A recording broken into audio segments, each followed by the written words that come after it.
page 172. The U.S. government has not been able to determine the origin of the money used for the 9/11 attacks. Ultimately, the question is of little practical significance. The American authorities have not managed to trace the source of the funding, and then the most amazingly disingenuous statement, ultimately, is it of little consequence. It is of massive consequence. Doesn't it matter who paid for 9/11? The collapse of Building 7 has been recognized as especially difficult to explain. The 9/11 Commission report implicitly admitted that it could not explain the collapse of this building by not even mentioning it. President, why are you and the Vice President insisting on appearing together before the 9/11 Commission? Because the 9/11 Commission wants to ask us questions. That's why we're meeting, and I look forward to meeting with them and answering their questions. Sir, Mr. President, I was asking why you're appearing together rather than separately, which was their request. Because it's a good chance for both of us to answer questions that the 9/11 Commission is looking forward to asking us, and I'm looking forward to answering them. Let's see. Do you think they should be able to stand up and speak their own words? They should go under oath. They should be, yeah. In public.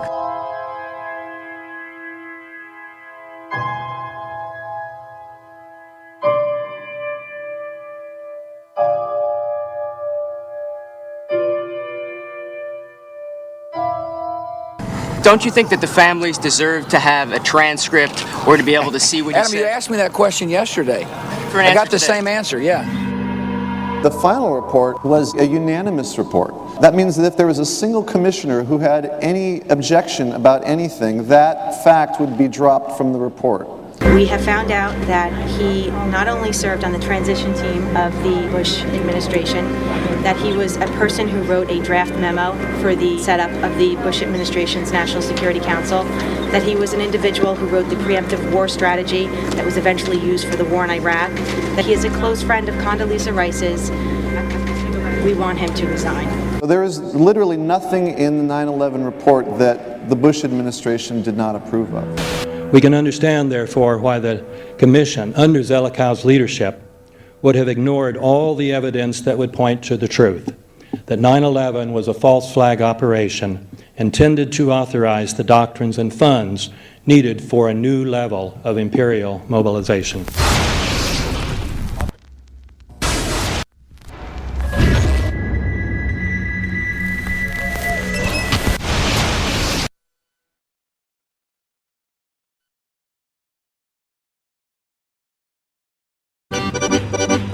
Armed with knives, armed with chemical, biological, nuclear weapons. Fanatics, terrorists, September 11th. September 11th, killers, September 11th, terrorists. Terrorists of Al-Qaeda, terrorists, nuclear weapons, terrorists. 9/11, terror, terrorists, evil. September 11th, September 11th. The terrorists, war and danger. September 11th, terrorism, global terrorism, terrorism, terrorists. Terrorists, terrorists, terrorists, terrorists, the terror. Terrorists, terrorists, terrorism. September 11th, global terrorism, terrorists. Terrorism. September 11th, world terrorism, terrorism. September 11th, global terrorism. September the 11th, terror. Weapons of mass destruction. September the 11th, terrorists. The evil terrorists, no. Terrorism. The words are hypnotically repeated. Terrorism, terrorist, terrorist threat, and of course, believed to be linked to Al-Qaeda.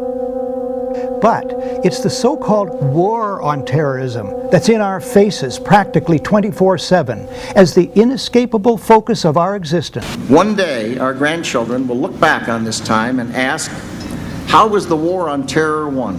The entire U.S. ruling class, ruling elite, comes to see terrorism as the preferred means, indeed the only means, to provide social cohesion, to provide an enemy image for the society to keep it together. According to neocon theory from Carl Schmitt, you have to have an enemy image in order to have a society. A very dangerous thing, because now it means that the entire social order, the political parties, intellectual life, politics in general, all based on a monstrous myth. Monstrous myth.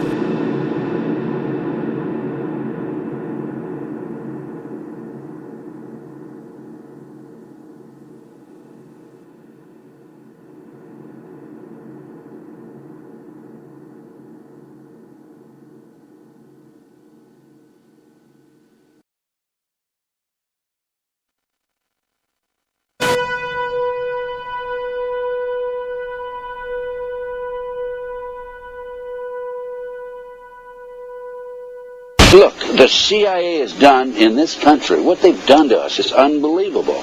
Look at the terrorist acts that have occurred. The CIA behind most, if not all of them. We had the Marine Barracks. We had our embassy in Kenya. We had Pan Am 103. We had the USS Cole. We had Oklahoma City. We had the World Trade Center in 1993. That helped the terrorists blow up the World Trade Center the first time. They built the bomb. They got the driver's license. The informant, the FBI informant, a fellow named Salam, a 43-year-old former Egyptian army officer, he was given the assignment to put the bomb together. And he went to his supervisor, his FBI supervisor, and said, we're going to put a dummy bomb in here, right? And the FBI supervisor said, no, we're going to put a real bomb. The FBI actually carried out the attack on the World Trade Center in 1993. They actually hired Ahmad Salam and paid him $1 million and gave him real explosives, a detonator, and told him to build a bomb and to give it to the foolish people that he was controlling to allow them to attack the World Trade Center complex. Unfortunately for them, there were only 6 people killed, not enough to pass the legislation. So what happened is 2 years later, April 19, 1995, down comes Oklahoma City Murrah building, 168 people killed. 1 year later, the anti-terrorism legislation that takes away many of our constitutional rights and civil liberties is passed.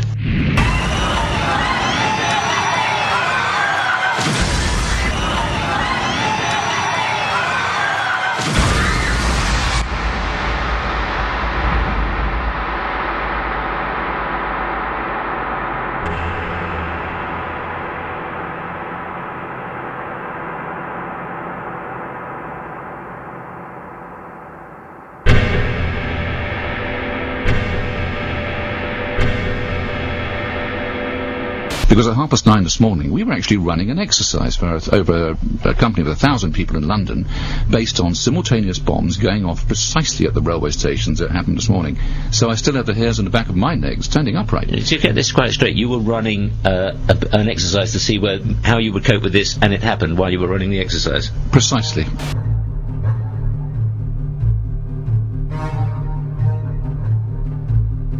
Supposed to believe is some kind of coincidence, there was also an anti-terrorist drill going on 7/7, and again, just like 9/11, they were talking about attacks on the same targets, the same kind of tube stations, and exactly the same time as the actual attack happened, providing some kind of cover for what must be operations orchestrated in some way by the state.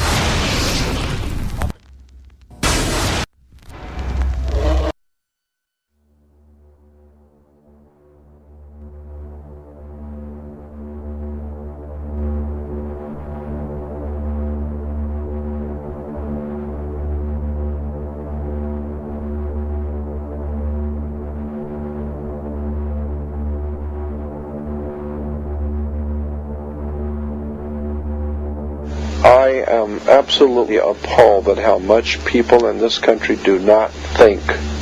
We are given to understand that an Arabic guy out there up in the mountains financed the most elaborate attack on this country. Do you think some people in a cave were able to have NORAD stand down? Do you think that people in a cave were able to have all of this happen? And when I think about how many Americans were killed in New York City, and believing as I do that this thing was a setup